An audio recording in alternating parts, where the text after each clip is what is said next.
All right, let's get to your weather for today from our weather center.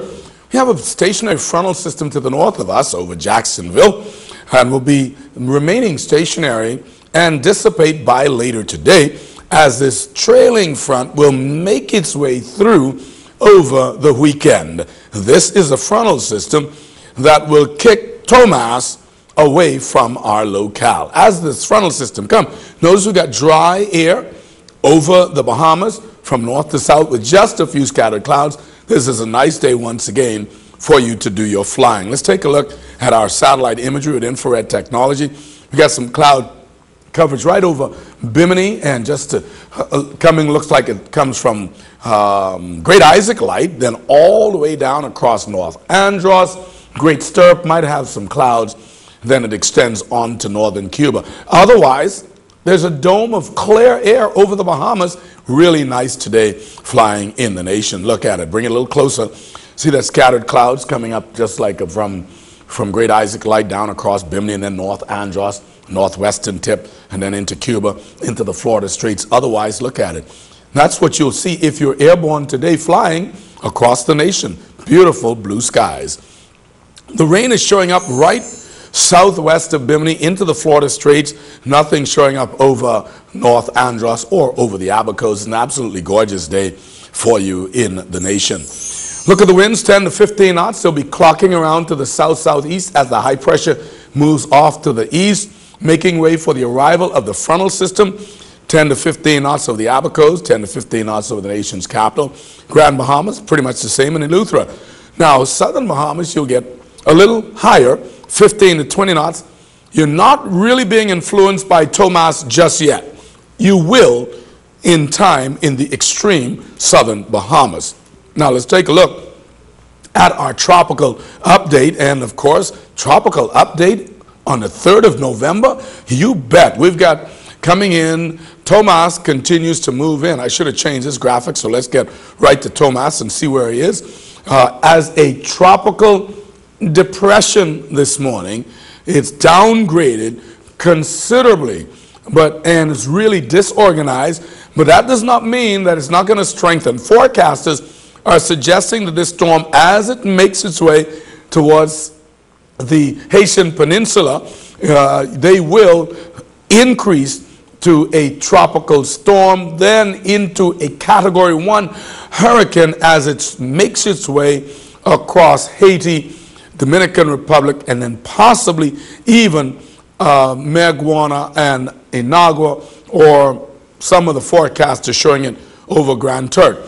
Now that's the 3-day forecast. Here's the 5-day forecast that's kicking it out as that frontal system comes down, and it will kick this storm out and be more of the steering current influencing the path of the storm. I'm going to show you now the variation in the forecast models that's predicting this storm. And there's one of these tracks that's predicting that the storm is going to come directly over Murphytown. How do you like that? Look at this one.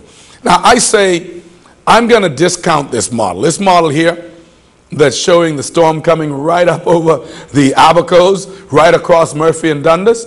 The reason why I don't think that's going to happen, that frontal system is going to act as a steering current. Once that happens, it is expected to pick this storm up and kick it off to the east, because, you know, these low pressure systems are going to interact. Frontal systems are boundaries of low pressure troughs that once it interacts with a hurricane that again is a low pressure center, they love to cohabitate. So they'll merge and this will kick it out. And I don't think you'll see this particular track realized. I spoke to my mother-in-law on Ragged Island yesterday late.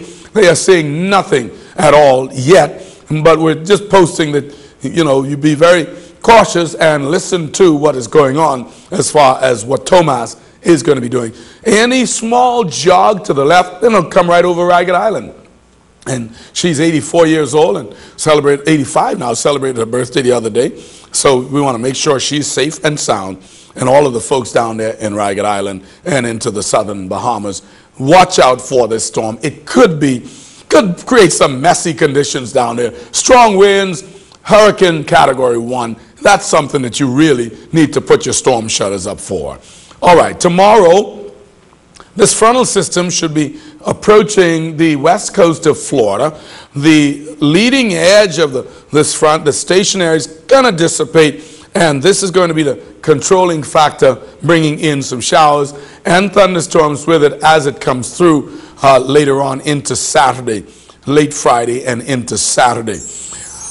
As a consequence, ahead of the front, Thursday the winds will be from the southeast and south, 15 to 20 knots, up and down the coast of the Bahamas, from the southeast, south. That's very, very predictable as the winds are beginning to rotate in favor of the low pressure center that's approaching.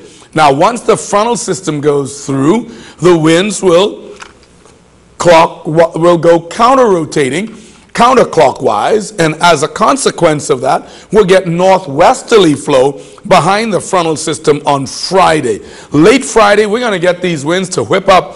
So if you're coming on the fast ferry from Nassau to Abaco, the morning, if they come in the morning, you'll have a better ride. If they come in the evening or the afternoon, you'll get a rough ride coming in. 15 to 20 knots, 15 to 20 knots. There'll be 20 to 30 in the southern Bahamas. And again, your conditions in the southern Bahamas will be influenced by Tomas as he makes his way through there. On Saturday, prior to Saturday, your winds will be 20 to 30 knots. All right, let's take a look at your boating forecast for today. If you are boating, seas will be 4 to 5 feet offshore. Winds will be 10 to 15 knots. They'll be from the north and northeast. So we ask you to please exercise some degree of caution as you go out. There's some concern. It could be rough. We want you to play it safe out there. If you do, with Abaco, you have the benefit of the bay and inland waters, so you should be pretty safe if you stay on the inside and not have to worry about going out. Now, down in the southern Bahamas, look for 15 to 20 knots, 5 to 8 foot seas. Fishing off the rocks, you can begin to do so this week, weather permitting, as these tides are getting high in the evenings, early evening at 6:30. Remember now, the time changes on Saturday night. So on Sunday morning, the time will change. High tides occurring at 6:08, low tides at 12:35, and high this evening at 6:30.